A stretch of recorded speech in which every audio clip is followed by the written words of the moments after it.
Hello बच्चों, good morning to all of you. How are you? Fine. बच्चों, आज मैं अनूप मिश्रा अनुराग जी के साथ बेसिक बात में लेकर के आपके लिए क्या आए हैं, 8th और 9th के लिए स्टैटिक्स में ग्राफ को। ठीक है, हम दो तरीके के ग्राफ देखेंगे, बार ग्राफ और हिस्टोग्राम। सबसे पहले हम बार ग्राफ देखेंगे और मैंने यहाँ पे बोर्ड पे लगा रखा है एक डेटा, क्लास 9th वाले ध्यान देंगे ज्यादा। यहाँ पे मैंने लिखा हुआ है मंथ और यहाँ पे मैंने लिखा हुआ है एक्सपेंडिचर, यानी महीने में जो खर्चा होता है। आप जानते हैं हर महीने में कुछ खर्चा होता है ना, तो उसका मैंने एक डेटा लिखा हुआ है। जनवरी महीने में 2000 रुपया खर्चा हुआ है, फरवरी में आपका 5000 यानी 5000 रुपया खर्चा हुआ है, मार्च में 500 ही खर्चा हुआ है, अप्रैल में 10,000 खर्चा हो गया। और हमसे कहा जा रहा है कि इसको आप बार डायग्राम से रिप्रेजेंट करें। Represent it by bar diagram. Bar diagram बच्चों क्या होता है? बार डायग्राम में हम लोग रेक्टेंगल बनाते हैं, उनके बीच में इक्वल डिस्टेंस होनी चाहिए, इसका भी ध्यान रखेंगे। मैंने आपसे कहा था ग्राफ कॉपी लेकर के बैठिएगा, मैंने देखिए अपनी ग्राफ कॉपी तैयार कर ली है बोर्ड पे। अब हम यहाँ पे इस डेटा को रिप्रेजेंट करेंगे। ठीक है, तो जरा ध्यान दीजिएगा कैसे करेंगे। सबसे पहले ग्राफ कॉपी में थोड़ा सा गैप लेकर के हम एक्स और वाई एक्सिस ड्रा कर लेते हैं। ये हमारी वाई एक्सिस है, जो खड़ी वाली होगी वो वाई एक्सिस होगी, और जो हॉरिजॉन्टल होगी वो हमारी एक्स एक्सिस होगी। ठीक है, ये किस तरह से लेंगे ये आपके विवेक पर निर्भर करेगा। हाँ, इंटेलिजेंस पर निर्भर करेगा। विवेक कोई लड़का नहीं आपके घर में जो उस पर डिपेंड कर जाएगा, आपके इंटेलिजेंस पर निर्भर करेगा कि हमको कितने डाटा लेने हैं, कहाँ तक आ जाएंगे, काफी के बाहर तो निकल जाएंगे, अंदर तो नहीं रह जाएंगे। उस हिसाब से हम एक्स वाई एक्सिस को सिलेक्ट करेंगे। अब देखिए यहाँ पर आप जो ये एक्सपेंडिचर है ये हमेशा वाई एक्सिस पे लेंगे, राइट? ऐसे समझ लीजिए, जो नीचे गिवन होगा वो हमेशा वाई एक्सिस। ठीक है, समझ गए? अच्छा, तो इस चीज को आपको लिखना भी होता है। कैसे लिखेंगे? आप यहाँ पे लिखोगे expenditure at Y axis. Y axis पे हम एक्सपेंडिचर लिखेंगे।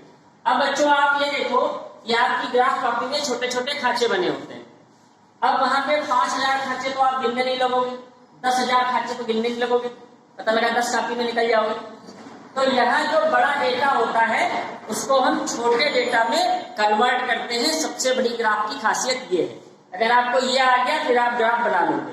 तो कैसे करेंगे आप देखो, यहाँ पर जो आपका वाई एक्सिस है और जो एक्स एक्सिस है, वाई एक्सिस पे अगर आप देख रहे हो हम एक्सपेंडिचर ले रहे हैं और हमारा जो मिनिमम एक्सपेंडिचर है बच्चों वो 500 है, राइट? और जो मैक्सिमम है कितना है? 10,000।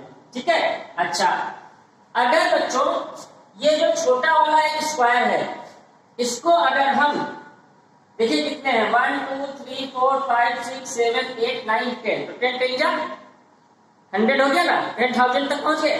तो हम इस छोटे वाले स्क्वायर को माने ले रहे हैं 1000 के इक्वल। बस ऐसे ही आपको इसमें कमाल दिखाना है। तो हम क्या लिखेंगे? At Y axis 1 square is equal to 1000 rupees. ठीक, वाई एक्सिस पे जो हम ये मेजरमेंट ये स्केल लेकर के चलेंगे तो एक छोटा सा जो स्क्वायर आपकी ग्राफ कॉपी में बना होगा वो स्क्वायर किसके बराबर होगा? 1000 रुपए। ठीक, अभी अगर यहाँ 20 हो आपके पास, कुछ ऐसे मान लीजिए कि ये 20 स्क्वायर आ जाए तो आप एक को 500 के बराबर भी मान सकते हैं, क्योंकि आपको मैक्सिमम 10,000 का जाना है ना, इसलिए मैंने इसको आधा कर लिया। आप इसको अपने हिसाब से एडजस्ट कर सकते हैं। ठीक है, चलिए बनाते हैं। अब एक्स एक्सिस पे क्या लेंगे? मंथ लेंगे। Month at X axis. तो जब आप मंथ लेोगे तो आप बच्चों देखो कि एक्स एक्सिस पे ही हमारे बार खड़े होंगे, है ना? हमारे डंडे जो है, जो हमारे रेक्टेंगल है, उनको हम खड़ा करेंगे एक्स एक्सिस पर। तो नियम क्या है कि इक्वल गैप रखते हैं। ठीक है, तो देखिए इक्वल गैप, इसमें भी आप फ्री होते हैं। आप 2 स्क्वायर छोड़ दो, छोड़ दिया 2 स्क्वायर, यहां से आप ले लो 2 स्क्वायर का पहला, ये आपका ये वही हो गया, फिर आप या एक आपने एक छोड़ दो, आगे बढ़ जाए, एक छोड़ दिया तो ये आपका हो गया जनवरी। फिर आपने एक छोड़ा, फिर यहां से यहां तक आपका हो गया फरवरी। फिर आपने एक गैप छोड़ दिया, फिर यहां से यहां तक हो गया आपका मार्च। फिर एक गैप छोड़ दिया यहां से यहां तक आपका हो गया ये अप्रैल। ये मैंने यहाँ बोर्ड में बना नहीं है, जब आप कॉपी करें उसमें इक्वल स्क्वायर देते हैं, ठीक है, तो बन जाएगा आपका। चलिए तो अब आते हैं जनवरी मंथ में हमारा खर्चा हुआ है 2000, ठीक है। तो पहले आप देखिए खर्चा यहाँ कहाँ है 2000, देखिए 500 एक खर्चा, फिर ये 1000 हो जाएगा, फिर ये 2000 हो जाएगा, तो 2000 यहाँ पहुंचे हैं, ठीक है। तो जनवरी हमारा यही तो है, तो जनवरी का एक डंडा 2000 तक बढ़ाइए, इधर ये दूसरा डंडा बढ़ाइए, और ये आपका हो गया पहला ग्राफ जो शो कर रहा है कि जनवरी में आपने खर्चा किया है 2000 रुपए का। देखिए 2000 तक आप पहुंच गए। यहां आप लिख भी दीजिए, यहां लिख दीजिए जनवरी, ठीक है। अच्छा, फरवरी में आपने खर्चा किया है 5000, ठीक है। देखिए 5000 कहां पहुंचेंगे, 2000 ये हो गया, 2500, 3000, 3.5, इसके बराबर माना था। अरे एक थोड़ी सी मिस्टेक हो गई, ये 1000 माना था आपने बच्चों, ठीक है, कोई दिक्कत नहीं, आप 1000 लिख लीजिए।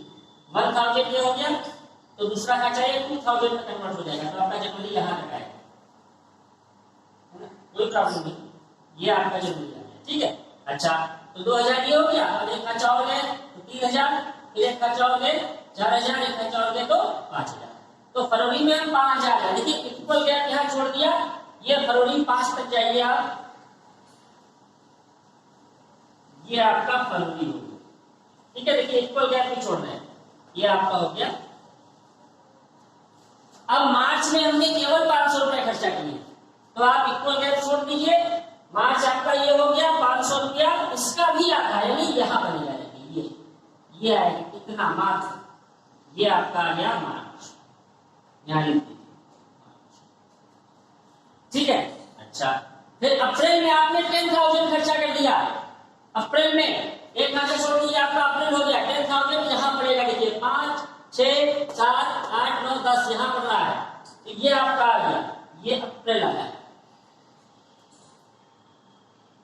यहां, ये आपका हो गया अप्रैल। ये आपके होते हैं जो ग्राफ 12, ठीक है, जनवरी, फरवरी, मार्च, ठीक है। हम यहाँ पे लिखते हैं 6000, 7000, 8000, 9000, 10, ठीक है। ये आपका 12,00,000 रहेगा, ठीक, समझ आ गई बात।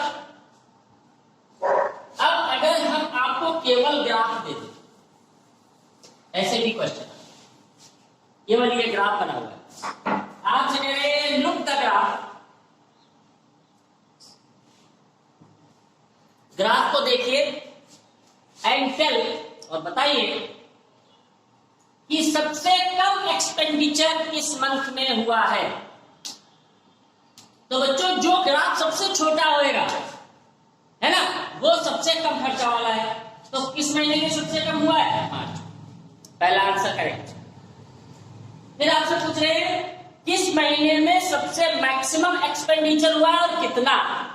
तो जो ग्राफ सबसे बड़ा होगा वो सबसे खर्चे का है, तो अप्रैल में सबसे ज्यादा खर्चा हुआ है, कितना हुआ है ऐसे आपके चले आइए टेंशन, क्लियर।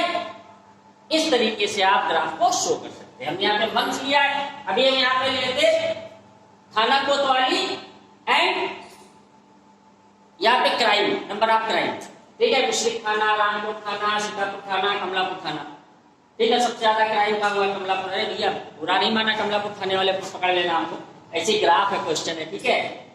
तो ये ऐसे भी हो सकता है। अभी कोरोना डिसीज ले लेते हैं कि पेशेंट सबसे ज्यादा कहाँ पाए गए, है ना, इंडिया, फ्रांस, स्पेन, अमेरिका। देखिए अमेरिका ग्राफ और लंबा, तो सीधा पेशेंट यही पाए। तो आप ग्राफ को रीड करके भी बता सकते हैं, ठीक है भाई। ग्राफ हम बनाते हैं, आपको रीड करना है। अब समझ गए कैसे बनाएंगे। अब हम ये खांचे नहीं बनाएंगे, डायरेक्ट खींचेंगे, ठीक है।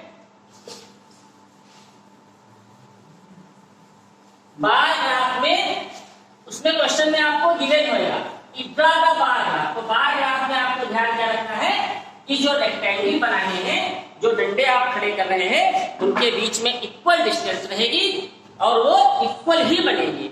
ये नहीं कि एक पतला बना दिया एक मोटा बना दिया, ठीक है, इसका ध्यान रखिएगा, बिल्कुल सेम साइज के बनेंगे। और कहां बनेंगे?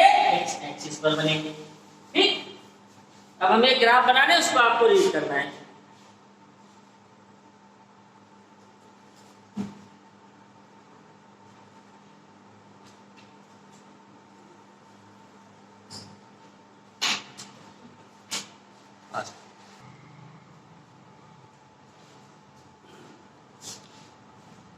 तो मैंने एक ग्राफ लगा रखा है, आपको इसे रीड करना है। ठीक है, रीड द ग्राफ। आप ग्राफ देखोगे, वाई एक्सिस पे कुछ डेटा लिखा हुआ है, 1500, 2000, 2500, 3000 एंड 3500 लिखा हुआ है नंबर ऑफ स्टूडेंट, और नीचे लिखा हुआ ईयर 2000, 2001, 2002, 2003, 2004, यानी किसी इन ईयर्स में इन बच्चों का नंबर का डेटा था। तो आपको इसमें रीड ये करना है कि सबसे ज्यादा स्टूडेंट किस ईयर में थे। तो आप सीधे से ग्राफ देख लो, जो सबसे लंबा ग्राफ होएगा, है ना, यानी देखो आप 2004 वाला सबसे लंबा ग्राफ है, तो सबसे ज्यादा बच्चे 2004 में थे, पहला आंसर। अब आपसे पूछा कितने थे, तो आप ग्राफ को बस वाई एक्सिस से जोड़ दो, जाके डॉटेड ऐसे जोड़ दीजिए, ये ग्राफ बता देगा कि कितने बच्चे थे। कितने थे बच्चों? 3500। क्लियर? फिर आपसे पूछा कि ये बताइए कि सबसे कम बच्चे किस ईयर में थे, तो सबसे छोटा ग्राफ 2000 का, 2000 में सबसे कम बच्चे थे। कितने थे, तो आप उसको वाई एक्सिस से ज्वाइन कर दीजिए, पता चल गया 1500। कोई प्रॉब्लम है? एनी प्रॉब्लम नहीं है ना? Very good. अब आप ये ग्राफ समझ गए मेरी बात? तो बच्चों बार ग्राफ में आपको देखिए होशियारी कहां करनी है, इक्वल गैप रखना है। अगर आप यहाँ पे 5 स्क्वायर छोड़ रहे हो, उसके बाद फिर 3 स्क्वायर का आपने ग्राफ बनाया है, मेरी बात ध्यान रखिएगा। आपने यहाँ पे 5 खांचे छोड़े, ठीक है, खांचा समझते ना, स्क्वायर। उसके बाद आपने 3 स्क्वायर का इसका ब्रेथ लिया है, तो फिर जितने ग्राफ बनेंगे, जितने रेक्टेंगल बनेंगे, उनकी सबकी ब्रेथ कितनी होगी? 3 स्क्वायर की, और लेंथ कितनी होगी? ये डिपेंड करेगा वाई एक्सिस और एक्स एक्सिस पे। जितनी भी यहाँ पे ब्रेथ होगी वो कितनी होगी? 3 स्क्वायर की। और जो बीच में गैपिंग लेंगे आप, तो वही 5 स्क्वायर की ले लीजिए, क्योंकि यहाँ पे आपने 5 स्क्वायर की गैपिंग लिया था, तो हर दो के बीच में 5 स्क्वायर की, राइट। आप ऐसा नहीं करना चाहते, इक्वल करना चाहते, इक्वल कर लीजिए। 5 स्क्वायर छोड़ दिया, 5 स्क्वायर का ग्राफ दिया, फिर 5 स्क्वायर छोड़ा, 5 स्क्वायर का ग्राफ दिया, 5 स्क्वायर छोड़ा, 5 स्क्वायर। अब डिपेंड करेगा कि कॉपी में जगह कितनी है ना। अब इतना बड़ा ग्राफ ले लिया जिसमें तुम दो लोग लेट जाओ, तो कॉपी पे आएगा ही नहीं। तो आपको आपके ये इंटेलेक्ट पे डिपेंड करेगा कि एक्स और वाई एक्सिस पे हम क्या लें डेटा, कि हमारा ये ग्राफ कॉपी में कायदे से बन जाए। ठीक है, तो बार ग्राफ यहाँ छोड़ेंगे तो इक्वल डिस्टेंस के बनेंगे, इसको ध्यान रखिएगा। ये रेक्टेंगल होते हैं, देखिए रेक्टेंगल ही है मतलब, ठीक है, ये आपके होते हैं बार ग्राफ। अब मैं आपको बता दूं हिस्टोग्राम क्या होता है। अच्छा, एक चीज बच्चों और देख लेते हैं, एक मैं आपसे जरा और रीड करा दूं इसी में, है ना, तो मजा आ जाए फिर, है ना। इसको हटा दे रहे, इसको मैं हटा दे रहा हूं, एक मैं आपसे और रीड करा ले रहा हूं। इस ग्राफ को भी रीड कर ले, तो एक और सब हमारा पक्का हो जाएगा ना।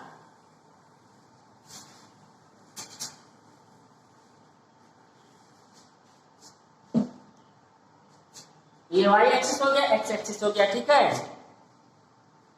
और यहां पे बच्चों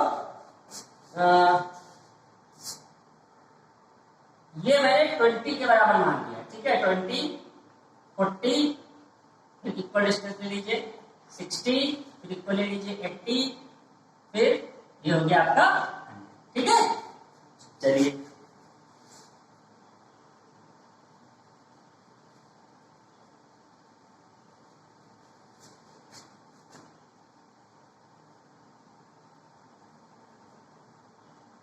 लिखते जाइएगा, ठीक है। अभी आपको क्लियर हो जाएगा कि मैं क्या कहना चाह रहा हूँ।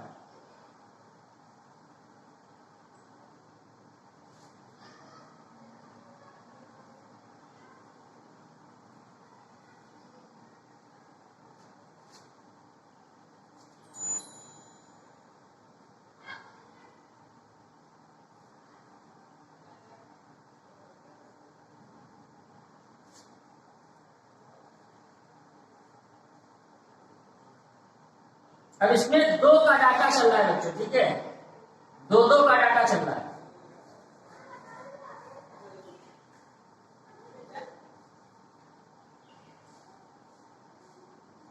तो कोई प्रॉब्लम नहीं होनी है बच्चों, ठीक है। 2 का चले गए, 3 का ग्राफ लेकर के चलेंगे, बस अपने ध्यान रखना है क्योंकि चेंज ना हो। बोर्ड पे चेंज होती है, इसमें आप चिंता मत करिएगा, ठीक है।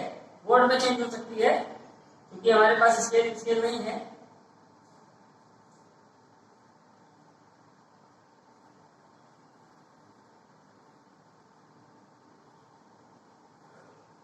ये हमारा एक ग्राफ है। आप देख रहे हैं इसमें 2 कलर के ग्राफ बने, एक पिंक चल रहा है, ये कलर बन के नहीं आएगा बच्चों, एग्जाम में जो आएगा तो शेडेड करके आएगा, ठीक है।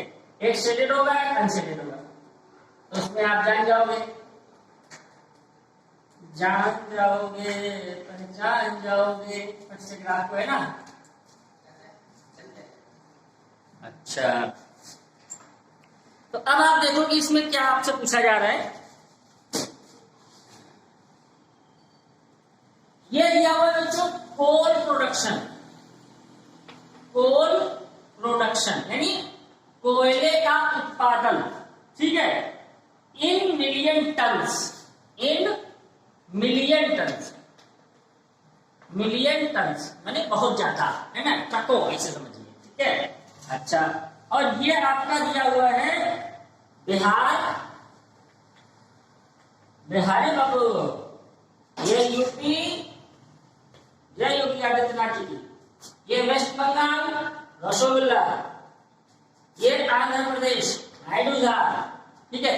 ये आपके स्टेट दी हुई, और इसमें भी एक और पेज इन्होंने किया है, क्या देखिए,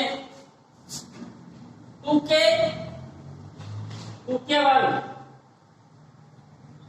ठीक है, सब में यही है, टूके वन का मतलब बच्चों 2000 है, टूके वन। अब हमसे कह रहे हैं read the graph and tell the information. देखिए बहुत ही आसान है। सबसे पहले हम बिहार पे आते हैं। बिहार में हमने ये देखा कि सन 2000 में कितना कोयला पैदा हुआ है। देखिए 2000 का ग्राफ कोई आप पीछे बढ़ाओ, कहां पहुंचता है 60 पे, यानी 60 मिलियन टन 2000 में कोयला पैदा हुआ। और फिर बिहार में ही 2001 में 80 यानी 80 मिलियन टन कोयला पैदा हुआ। यूपी में 2000 में 20 मिलियन टन और 2001 में आप यहां आके चले आओ तो 40 मिलियन टन। वेस्ट बंगाल 2000 में 80 मिलियन टन और 2001 में 100 मिलियन टन कोयला पैदा हुआ। आंध्र प्रदेश 2000 में 20 से भी कम है, तो इसको हम 10 मान लेते हैं, 10 मिलियन टन और 2001 में 20 मिलियन टन। देखिए रीड हो गया पूरा ग्राफ, ठीक है। सबसे कम कोयले का प्रोडक्शन किस स्टेट में हुआ? आंध्र में। क्या आंध्र में प्रोडक्शन बढ़ा? यस, 2000 की तुलना में 2001 में बढ़ गया। सबसे ज्यादा प्रोडक्शन कहां हुआ है? वेस्ट बंगाल में। बिहार में सन 2001 में कितना कोयला हुआ? 2001 में 80 मिलियन टन। यूपी में सन 2000 में कितना कोयला हुआ? 20 मिलियन टन। रीड हो गया है जी, कर लेंगे। बहुत अच्छे, बहुत अच्छे, बहुत अच्छे, ठीक है।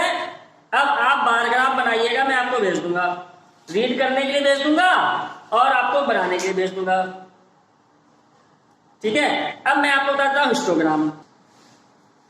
हाँ बच्चों, अब हम बार ग्राफ के बाद किस पे आ गए? हिस्टोग्राम पे। देखिए बार ग्राफ कहां बनाएंगे? जहां पे सिंगल डाटा दिया होता था, है ना, 2000 में ऐसा हुआ, 2001 में ऐसा हुआ, 2002 में ऐसा हुआ, ऐसा।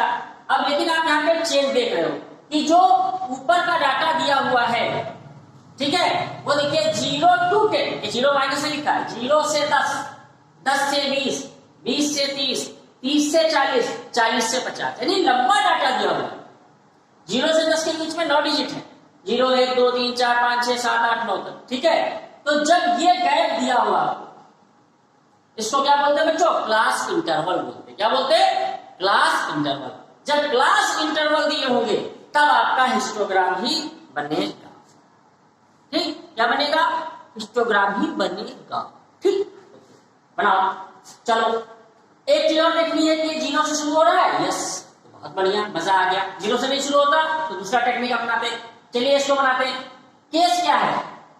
केस ये है कि 0 से 10 साल एज 4 पेशेंट, 10 से 20 10 पेशेंट, 20 से 30 16 पेशेंट, 30 से 40 22 पेशेंट, 40 से 50 20 पेशेंट। हिस्टो बार ग्राफ में क्या करते थे बच्चों? जो ऊपर वाला पोर्शन होता था तो कहां लेते थे? वाई एक्सिस पे। यहां कहा जाएगा? ये एक्स पे जाएगा। बस इतना और चेंज करना है आपको। बनाइए, गैपिंग सेम रखेंगे, इसमें भी काम वही है, बनेंगे रेक्टेंगल ही सेम बनेंगे, लेकिन बिल्कुल 0 से चालू होंगे, 0 होता है, ठीक है। तो वाई एक्सिस पे क्या लेंगे? पर्सन। वाई एक्सिस पे लिए जाएंगे पर्सन और एक्स एक्सिस पे लिए जाएंगे क्लास इंटरवल, ठीक है, या एज कह सकते हैं आप, एज। तो इक्वली ले लीजिए। जैसे 0 से 10 तो आपने मान लिया 5 स्क्वायर में, ठीक है। यहाँ पे स्क्वायर छोटे बने होंगे तो हमने मान लिया कि ये 5 स्क्वायर यहाँ पे डालेंगे, तो ये पहला हो गया आपका। ये जो कॉलम बनेगा इसका है, ये 0 से 10 का कॉलम, ठीक है। जो ये वाला है ये इसका है, इक्वल गैप लेंगे बच्चों, 10 से 20 का कॉलम है, फिर ये 20 से 30 का कॉलम है, फिर ये 30 से 40 का कॉलम है, 40 तक जाना है 50, फिर ये 40 से 50 का, ठीक है। अब देखिए यहां पे हमें मैक्स कितना लेना है? 20 तक, 22 तक जाना है, ले लीजिए। इसको हमने ले लिया 5, 10, 15, 20, 25, राइट? दिख रहा है? चलो, तो अब क्या है? सबसे पहले बनाना है 0 से 10 का जो एज है उसमें 4 पेशेंट है। 0 से 10 हमारा ये है, पेशेंट है 4, तो 5 से थोड़ा नीचे रहेंगे, ठीक है। आपकी कॉपी पे बनाओगे तो उसमें खांचे बने होंगे तो कोई प्रॉब्लम नहीं आनी है। तो इसमें क्या रहेगा? 5 के थोड़ा नीचे यहाँ रहेंगे, और ये आप बना दें,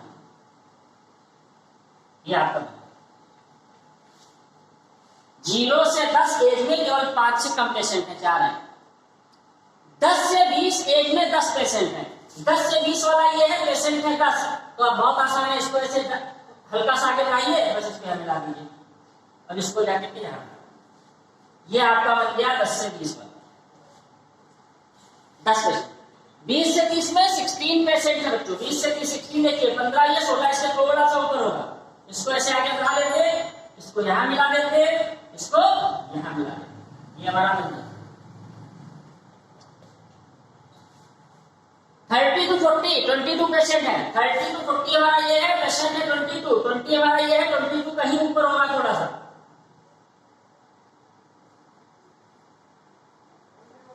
ये हमारा होगा दिस वन, ठीक। अच्छा, 40 to 50, 20 पेशेंट है, 40 to 50 ये हो गया, पेशेंट है 20, 20 वाले कॉलम को आगे बढ़ाइए, स्क्वायर मिला है, इजी। ये लो बन गया, ठीक है। ये आपके सारे ग्राफ, ये आपका हिस्टोग्राम, देखिए सारे के सारे रेक्टेंगल आपस में चिपक के बने हैं, डिस्टेंस सेम रहेगी, ये आपका हिस्टोग्राम क्लियर हो गया। बना लेंगे, चलिए अब मैं आपको कुछ सब भेजूंगा, बना के दिखाइएगा। समझ नहीं आता तो कल आप कमेंट में पूछिएगा या व्हाट्सएप पे पूछ लीजिएगा। इसके बाद कल मैं आपको बताऊंगा फ्रीक्वेंसी पॉलीगन, ठीक है, और कल ये फिनिश भी हो जाएगा। कल थोड़ा सा इसमें और इसमें का थोड़ा सा पोर्शन है शुरुआत का, जिसमें टैली मार्क्स वगैरह है, वो भी बता देंगे, ठीक है। कल आपका पोर्शन फिनिश हो जाएगा। ओके बच्चों, गुड बाय, सी यू।